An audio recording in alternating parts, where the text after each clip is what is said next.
हमें एक आदमी दिखाया जाता है जिसकी बेटी का एक्सीडेंट हो गया था और वो उसे ऑटो में हॉस्पिटल की तरफ ले जा रहा था। वो अपनी बेटी को हॉस्पिटल के अंदर ले जाता है और उसे भर्ती कराता है और तुरंत उसकी बेटी को ऑपरेशन थिएटर ले जाया जाता है उसका ऑपरेशन करने के लिए। लेकिन जो ऑपरेशन होता है वो सक्सेसफुल नहीं हो पाता, जिसकी वजह से उसकी बेटी मर जाती है। अब डॉक्टर बाहर आता है और उस आदमी को बताता है कि उसकी बेटी अब नहीं रही, जिसकी वजह से वो आदमी बहुत ज्यादा उदास हो जाता है। थोड़ा टाइम बाद वार्ड बॉय उस लड़की की डेड बॉडी को मॉर्चरी रूम में ले जाने लगता है और उस आदमी को बुला के वो अपनी बेटी को लास्ट टाइम देखने के लिए कहता है। जब वो आदमी अपनी बेटी की लाश देखता है तो वो बहुत ज्यादा उदास हो जाता है और उसके बाद वार्ड बॉय उस लड़की को मॉर्चरी रूम में ले जाता है, जहाँ पे जब वो उस लड़की को देखता है तो उसके बारे में वो गलत सोचने लगता है और वो तुरंत उसे कपड़े उतारने की कोशिश करता है।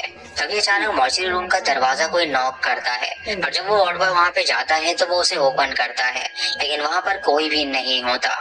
तभी अचानक वहाँ पर वार्ड बॉय को अजीब सी आवाज आती है और जब वो उस आवाज के पीछे जाता है तो वो जो साउंड थी वो डेड बॉडी के बॉक्स से आ रही थी। ये देखकर वो वार्ड बॉय डर जाता है और उस बॉक्स को ओपन करता है और उसमें लड़की की डेड बॉडी उसे नहीं मिलती, बल्कि उस वार्ड बॉय को उसके अंदर अपनी ही डेड बॉडी नजर आती है, जिसे देखकर वो बहुत ज्यादा शॉक हो जाता है। वो तुरंत वहाँ से भागने लगता है, लेकिन तभी एक अदृश्य शक्ति उसके पास आ जाती है जो कि उसे बिल्डिंग से नीचे फेंक देती है, जिसकी वजह से उस वार्ड बॉय की वहीं पर मौत हो जाती है। तभी कई लोग वहां पर इकट्ठा हो जाते हैं और उनमें से वो आदमी भी मौजूद था जिसकी बेटी की मौत हुई थी। और जब वो ऊपर देखता है तो वो हैरान हो जाता है और सीन यहीं पर कट हो जाता है। उसके बाद हमें एक गांव दिखाया जाता है जहाँ पे सभी लोग मानते थे कि उस गांव में नीली नाम की एक भूत रहती है और जो भी बुरा इंसान होता है वो उसे मार देती है। उसी गांव में एक चोर भी होता है जो कि अपना असिस्टेंट ढूंढ रहा होता है और तब अरुण के पास प्रभाकर नाम का आदमी आता है और वो उसका असिस्टेंट बनने के लिए ज्वाइन होना चाहता है। अरुण उससे कहता है कि ये कोई गवर्नमेंट जॉब नहीं है बल्कि ये चोरी का काम है और मैं तुमसे कुछ क्वेश्चंस पूछूंगा। जब वो उसे सवाल पूछता है तो प्रभाकर बहुत ही अच्छी तरह जवाब देता है और अरुण ये सुनकर खुश हो जाता है तो वो उसे अपना असिस्टेंट बना लेता है। दूसरी तरफ हमें एक वाइल्ड लाइफ फोटोग्राफर दिखाया जाता है और वो अपने बॉस के पास जाता है और उसे फोटोज दिखाता है, लेकिन उसका बॉस उसे डांटता है और उससे कहता है कि ये वाइल्ड एनिमल्स की फोटोज नहीं है बल्कि ये तो छोटे छोटे कीड़े की फोटोज है जो कि उनके किसी भी काम की नहीं है, तो तुम यहाँ से निकल जाओ। उसका बॉस उसे तुरंत वहाँ से बाहर निकाल देता है। उसके बाद हमें लक्ष्मी नाम की एक महिला को दिखाया जाता है जो कि छोटे बच्चों के लिए एक स्पीच सुना रही थी। दरअसल लक्ष्मी की शादी हुई थी लेकिन उसका पति मर गया था, इसीलिए वो अपनी बेटी तारा के साथ यहाँ पर रहने के बजाय गांव जाना चाहती है। दूसरी तरफ अरुण और प्रभाकर दोनों एक घर में चोरी के लिए जाते हैं और वहाँ पति पत्नी नीचे वाले फ्लोर पे लड़ रहे होते हैं। दरअसल वो जो पति था वो अपनी माँ को कहता है कि तुम घर में बिल्कुल मत रहो क्योंकि तुम्हारी वजह से मेरी बीवी मुझसे लड़ती है, और ये कह के वो अपनी माँ को मार भी रहा होता है। प्रभाकर से देखा नहीं जाता तो वो तुरंत नीचे चला जाता है और उसे कहता है कि तो देवी समान माँ को घर से बाहर निकलने के लिए कह रहा है। उसके बाद जो ये चुराई होती है वो वापस दे देता है और कहता है कि तू अपनी माँ को ध्यान से देखियो, नहीं तो मैं तेरी माँ को ही लेकर चला जाऊंगा। वो आदमी सुनकर डर जाता है और कहता है कि मैं अपनी माँ का आपसे ध्यान रखूंगा। उसके बाद प्रभाकर घर के बाहर निकल जाता है और प्रभाकर का पार्टनर उससे कहता है कि तूने सारा चोरी का सामान तो वापस ही कर दिया।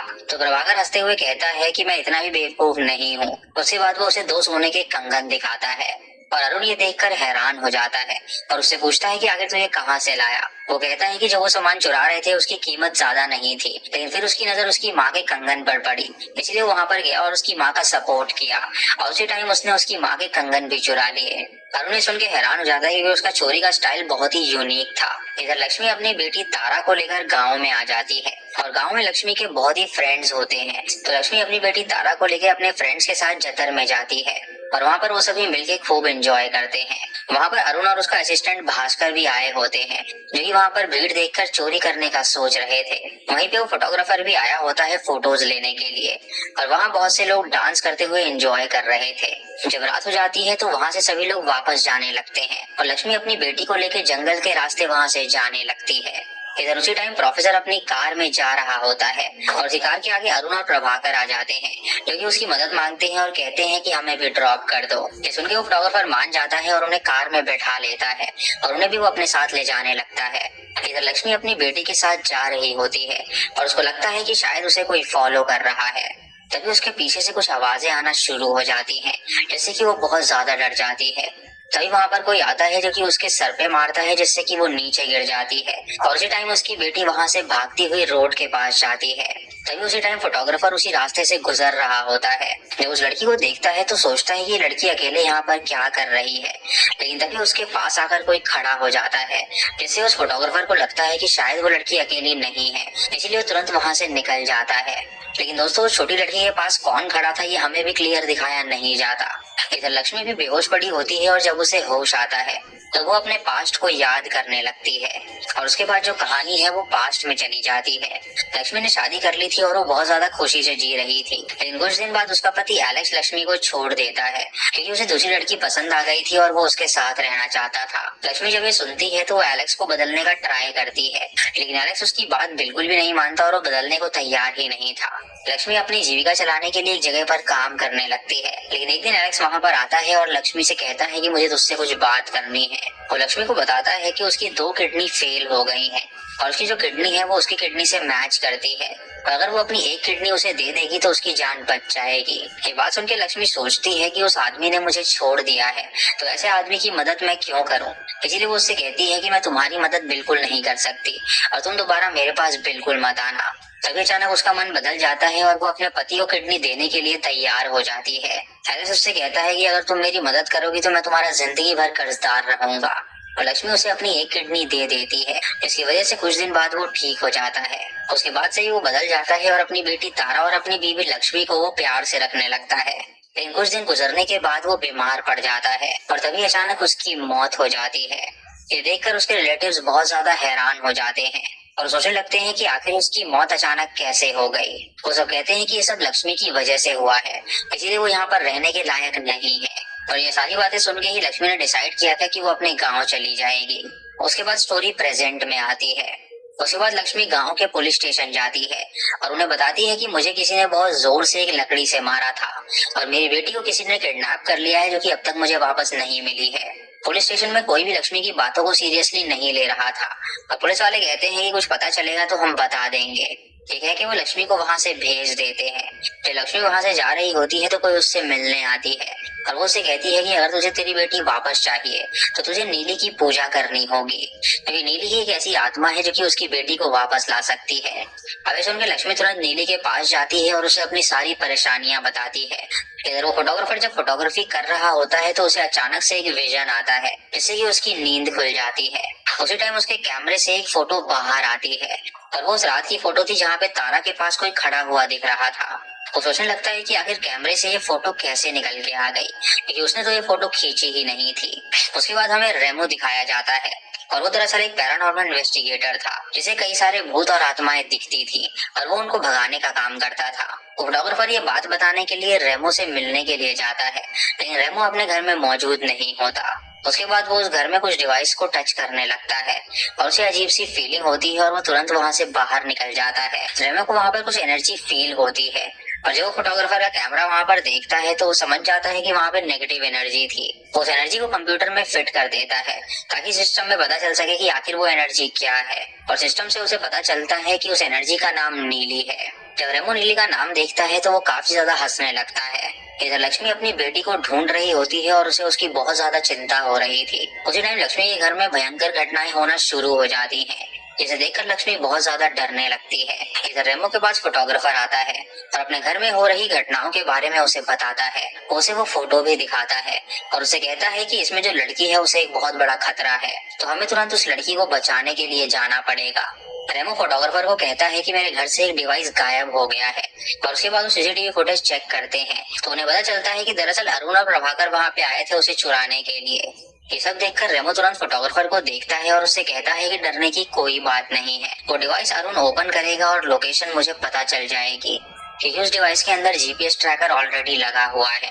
इधर लक्ष्मी फिर से पुलिस स्टेशन आती है और उनसे पूछती है कि मेरी बेटी के बारे में कुछ पता चला या नहीं, लेकिन वहाँ के पुलिस वाले उसे कोई भी जवाब नहीं देते। तभी लक्ष्मी वहाँ पर बहुत ही अजीब तरीके से बिहेव करने लगती है और वहाँ पे जो लोग होते हैं वो सभी लक्ष्मी को कंट्रोल करते हैं। इधर अरुण और प्रभाकर दोनों उस डिवाइस को घर में ले जाते हैं और वहीं पर वो उसे ऑन करते हैं और जब डिवाइस ऑन होता है तो रेमो को एक मैसेज आ जाता है। इधर अरुण और प्रभाकर को ढूंढते हुए कोई शक्ति वहाँ पर आ जाती है, जिसे देखकर वो दोनों डर जाते हैं और वो दोनों वहाँ से भाग निकलते हैं। तभी रेमो और फोटोग्राफर उस डिवाइस की लोकेशन जानकर वहां पर पहुंचते हैं और अरुण के हाथ में उन्हें वो डिवाइस दिखता है और उसे देखकर वो समझ जाता है कि अरुण के घर में कोई ना कोई शक्ति मौजूद है। तभी रेमो सबको बताता है कि तुम्हें पता है कि मैं इस गांव में क्यों आया हूँ। असल में इस गांव में नीली नाम की भूत है जो कि बुराई करने वालों को मार डालती है, लेकिन ये सच है या झूठ किसी को इसके बारे में कुछ भी नहीं पता। इसलिए वो यहाँ पे पता लगाने आया है कि ये सच है या नहीं। वो ये भी कहता है कि अभी भी वो छोटी लड़की जहाँ पर भी है उसे उस शक्ति से बहुत ज्यादा खतरा है। अब वो लोग तुरंत लक्ष्मी से मिलने के लिए निकल जाते हैं और लक्ष्मी जब रेमो को देखती है तो कहती है कि हमारे घर में अजीब घटनाएं हो रही हैं और मेरी बेटी की जान को खतरा है। रेमो लक्ष्मी को देखता है और उससे कहता है कि तुम्हें डरने की कोई जरूरत नहीं है, तुम्हारी बेटी को कोई भी खतरा नहीं हो सकता और हम पे भरोसा रखो, हम मिलके उसे जरूर ढूंढ लेंगे। उसके बाद तुरंत लक्ष्मी और उसके साथ एक महिला के पास जाते हैं और वो जो लेडी थी वो लक्ष्मी को देखती है और उसे बताती है कि मैं मर चुके लोगों की आत्मा से बात कर सकती हूँ, लेकिन जिंदा लोग कहाँ हैं ये मैं बिल्कुल भी नहीं पता लगा सकती। लेकिन फिर भी वो उसकी मदद करने के लिए तैयार हो जाती है, इसीलिए लक्ष्मी के बाल और नाखून मांगती है और वो जब उसे चेक करती है तो वो उसे बताती है कि तुम्हें मारने के लिए तुम्हारे पीछे एक आत्मा घूम रही है और जब तुम उस आत्मा से बच जाओगी तब मेरे पास आना। लक्ष्मी ये सारी बातें सुनकर बहुत ज्यादा डर जाती है। इधर रेमो अपने डिवाइस में रिकॉर्ड हुई सिस्टम को फिट करता है और उसे पता चलता है कि ये नीली की आत्मा नहीं बल्कि एक नई आत्मा है। उसके बाद रेमो को पुलिस स्टेशन से एक पुलिस ऑफिसर फोन करता है और उसे कहता है कि वो फोटोग्राफर को जल्दी से पुलिस स्टेशन ले आए क्योंकि उसने लक्ष्मी की बेटी के पास किसी को खड़ा हुआ देखा था और अगर वो उसका हुलिया बताएगा तो हम लोग उसे ड्रॉ कर लेंगे जिससे कि उसकी बेटी को ढूंढने में आसानी होगी। उसके बाद फोटोग्राफर तुरंत पुलिस स्टेशन जाता है और वहाँ वो उन्हें इंस्ट्रक्शन देता है ताकि लेकिन आर्टिस्ट सही से वो ड्राइंग नहीं बना पाता। तभी वहाँ पर एक आत्मा आती है जो कि उन पे हमला कर देती है और वो आत्मा तुरंत उस आर्टिस्ट को एक रूम में ले जाती है। थोड़े टाइम बाद आर्टिस्ट जब वापस आता है तो फोटोग्राफर के बताए हुए साइंस को पेन लेके वो नीटली ड्रॉ करने लगता है और वो ड्रॉ किए हुए फोटो को देखकर सभी लोग हैरान हो जाते हैं। वो फोटो देखकर लक्ष्मी हैरान हो जाती है और बोलती है कि ये मेरे हस्बैंड का भाई है। ये देखकर पुलिस तुरंत उसके बारे में इन्वेस्टिगेट करने लगती है और उसे ढूंढ के वो पकड़ लेती है और उसे पुलिस स्टेशन ले आया जाता है जहाँ पे डर के मारे वो सच बोलने लगता है। वो बताता है कि लक्ष्मी का जो हस्बैंड था वो मेरा भाई था और उसका भूत उसके पास आया था और उसने ही उससे कहा था ये सब करने के लिए। उसके बाद हमें दिखाया जाता है कि उस रात को अक्सर हुआ क्या था। दरअसल लक्ष्मी जब जंगल के रास्ते से अपनी बेटी के साथ जा रही थी तो लक्ष्मी के पति के भाई ने ही पीछे से उस पर लकड़ी से वार किया था और उसके बाद वो उसकी बेटी को भी वहां से लेकर भाग गया था। उसके बाद वो वहां से तुरंत भागने लगता है और पुलिस को वहां पर उसका फोन मिलता है और जब वो उसका फोन चेक करते हैं तो उन्हें पता चलता है कि उसने लास्ट टाइम रघु नाम के बंदे को कॉल किया था। पुलिस तुरंत उसकी तरफ जाने लगती है और वो बंदा वहां से भाग रहा होता है। तभी दूर से एक गाड़ी आती है जो कि उसे उड़ा देती है जिससे कि उसकी वहीं पर मौत हो जाती है। अब यहाँ से कहानी वापस पास्ट में जाती है। एक दिन एलेक्स का भाई एलेक्स को याद करके बहुत रो रहा था और तभी एलेक्स का भूत वहां पर आया था और उसने कहा था कि मैं तो मर गया हूँ लेकिन मेरी बीवी अपनी बेटी के साथ बहुत ज्यादा खुश है, इसलिए तू मेरी बेटी को कहीं उससे दूर ले जा। इसलिए उसने लक्ष्मी के साथ ऐसा किया था ताकि वो अपनी बेटी से दूर हो सके। इधर लक्ष्मी और उसके साथी उस औरत के पास वापस जाते हैं और वो औरत जब लक्ष्मी को देखती है तो वो बताती है कि मुझे पता है कि ये सब तेरे पति की आत्मा कर रही है क्योंकि जरूर तूने कुछ ऐसा किया है जिसकी वजह से वो दुखी है। और दोस्तों ये सुन के लक्ष्मी अब सच बताती है। दरअसल लक्ष्मी ने एलेक्स को अपनी किडनी दे दी थी जिसकी वजह से वो दोनों खुशी खुशी अब रह रहे थे, लेकिन उसके बाद भी एलेक्स नहीं सुधरा था और वो बिना बताए कहीं पर चला जाता था। लक्ष्मी जब उसे फोन करती थी तो वो उसे पिक भी नहीं करता था। उसे कुछ दिनों बाद ही लक्ष्मी को एक लेटर आया था और उस लेटर में उसके पति ने डाइवोर्स पेपर्स भेजे थे। ये देखकर लक्ष्मी को बहुत ज्यादा बुरा लगा था क्योंकि एक तो उसने अपने पति की जान बचाई और उसका पति एलेक्स उसे फिर से छोड़ रहा था। लक्ष्मी तुरंत एलेक्स के पास जाती है और उससे पूछती है कि आखिर वो ऐसा क्यों कर रहा है। तो वो जवाब देता है कि मैं एक बड़े बिजनेसमैन की बेटी से प्यार करता हूँ और उससे मैं बहुत जल्दी शादी करने वाला हूँ। अगर उससे मेरी शादी हो गई तो मैं बहुत ही ज्यादा अमीर बन जाऊंगा जिसकी वजह से मेरे पास प्रॉपर्टी होगी, गाड़ियां होंगी और मैं आलीशान जिंदगी जीऊंगा। लेकिन ये सब पाने के लिए मेरी बॉडी बिल्कुल भी तैयार नहीं थी, इसकी वजह से मैं तेरे पास आया और मैंने तेरी किडनी मांगी और तुझ जैसी पागल औरत ने मुझे किडनी भी दे दी। लेकिन अब मुझे तेरी कोई भी जरूरत नहीं है, इसलिए तू अपनी बेटी के साथ मेरी जिंदगी से निकल जा। लक्ष्मी उसे कुछ समझाने की कोशिश करती है तो वो नहीं सुनता और वहां से चला जाता है और लक्ष्मी को ये जो धोखा था वो बिल्कुल भी बर्दाश्त नहीं होता। तो दरअसल उसके पति ने उसका बहुत ही बुरी तरह इस्तेमाल किया था। अब कुछ दिनों बाद खबर आती है कि एलेक्स की हेल्थ बिगड़ गई है और उसकी मौत हो गई है। दोस्तों ये सारी बातें लक्ष्मी उस औरत को बता रही होती है। उसी टाइम लक्ष्मी को मारने के लिए वहां पर उसके पति की आत्मा आ जाती है, लेकिन वो औरत उसे तुरंत वहां से भगा देती है। वो लक्ष्मी को कहती है कि तुझे बहुत ही ध्यान से रहना चाहिए क्योंकि वो आत्मा तेरे पीछे पड़ गई है। इधर एलेक्स और फोटोग्राफर पुलिस के पास होते हैं जहाँ वो इन्वेस्टिगेशन कर रहे थे और वो लोग रघु नाम के बंदे का पता लगा रहे होते हैं। वो तुरंत रघु के पास जाते हैं और उससे पूछते हैं कि आखिर वो छोटी लड़की कहाँ पर है। तो वो बताता है कि एलेक्स के भाई ने मुझे फोन किया था और वो सीक्रेट प्लेस पे मुझे मिला था, लेकिन उसे यहाँ पे कुछ गड़बड़ लगी इसीलिए वो यहाँ से निकल गया और इससे ज्यादा मुझे कुछ भी नहीं पता। लक्ष्मी जब ये सारी बातें सुनती है तो उसे रघु पे विश्वास नहीं होता, तो वो उससे पूछती है कि बता दो कि मेरी बेटी कहाँ पर है, लेकिन रघु कहता है कि इससे ज्यादा मुझे कुछ भी नहीं पता है। तभी उसी टाइम फोटोग्राफर के पास जो कैमरा होता है उससे एक फोटो बाहर आती है और फोटो में जंगल में एक टूटी हुई बिल्डिंग नजर आती है, जिसे देखकर रेमो समझ जाता है कि नीली की जो आत्मा है वो उनकी मदद कर रही है, यानी कि लक्ष्मी की जो बेटी है वो जरूर इस बिल्डिंग में होगी। तब वो सभी तुरंत जीप से उस बिल्डिंग के पास पहुंचते हैं, लेकिन लक्ष्मी उस औरत के पास जाती है और वहां पे जाके कुछ पूजा करवाने लगती है और वो ऐसा क्यों करवा रही थी हमें आगे पता चलेगा। इधर रेमो और फोटोग्राफर जब अंदर जा रहे होते हैं तो वहां पर वो भूत उन पे हमला करता है और उन्हें अंदर नहीं जाने देता। इधर लक्ष्मी पूजा करते हुए एक मंत्र पढ़ रही होती है और वो कुछ पिन से छेड़ देती है जिससे उसके कपड़े नॉर्मल हो जाते हैं। इधर लक्ष्मी की जो बेटी होती है वो बिल्डिंग के एक सीक्रेट रूम में बंद थी और रेमो जब उसे देखता है तो वो तुरंत उसे बचाता है और उसी टाइम वहां पर लक्ष्मी भी आ जाती है, तो लक्ष्मी को वहां पर नीली की आत्मा दिखती है। लक्ष्मी नीली की आत्मा को देखकर उसे नमस्कार करती है और यहाँ पे हमें पता चलता है कि दरअसल नीली की आत्मा लक्ष्मी को प्रोटेक्ट कर रही थी। अब आगे चल के रिवील होता है कि एलेक्स की आत्मा उसके पत्नी और बेटी को क्यों मारना चाहती थी। दरअसल एलेक्स ने पैसे के लिए लक्ष्मी को धोखा दिया था और उसने धोखे से उसकी किडनी भी ले ली थी और दूसरी लड़की के पास चला गया था और अपनी बीवी को वो डाइवोर्स देना चाहता था। एक दिन लक्ष्मी ने एलेक्स को फोन किया था और उसने कहा था कि तुझे उन डाइवोर्स पेपर पे साइन चाहिए, तो पहले तू घर पे आ और उस पे साइन करके जा। एलेक्स ने उसकी बात मान ली थी और वो लक्ष्मी के घर आ गया था वो साइन करने के लिए, लेकिन लक्ष्मी ने प्लान कर लिया था उसे जान से मारने का, इसीलिए उसकी किडनी फेल करने के लिए उसने पानी में टैबलेट मिला दी थी और उसके बाद उस पानी को उसने एलेक्स को पिला दिया था। उसके बाद उसने एलेक्स से साइन करवाया और उसे वहां से भेज दिया और उसे कुछ दिनों बाद ही एलेक्स की तबीयत बिगड़ने लगी और उसकी मौत हो गई। अब एलेक्स जो था वो लक्ष्मी की वजह से ही मारा गया था, इसीलिए वो आत्मा में तब्दील हो गया और वो अपना बदला लेना चाहता था, लेकिन उसकी आत्मा उससे बदला नहीं ले पाई क्योंकि नीली की आत्मा ने एलेक्स की आत्मा को हरा दिया था और उसने लक्ष्मी और उसकी बेटी को बचा लिया था। रेमो को जब ये बात पता चलती है तो वो डिसाइड करता है कि वो ये सारी बातें बाहर बिल्कुल भी नहीं बताएगा और इसी के साथ ये मूवी यहीं पर खत्म हो जाती है। तो दोस्तों ये थी इस फिल्म की कहानी और आपको इसका ट्विस्ट कैसा लगा आप हमें कमेंट सेक्शन में जरूर बताइएगा। चैनल पे नए हैं तो सब्सक्राइब करें और बेल आइकन दबाएं नोटिफिकेशंस के लिए और दोस्तों वीडियो को लाइक और शेयर करना बिल्कुल मत भूलिएगा। तो मैं मिलता हूँ आपको अगली वीडियो में, तब तक के लिए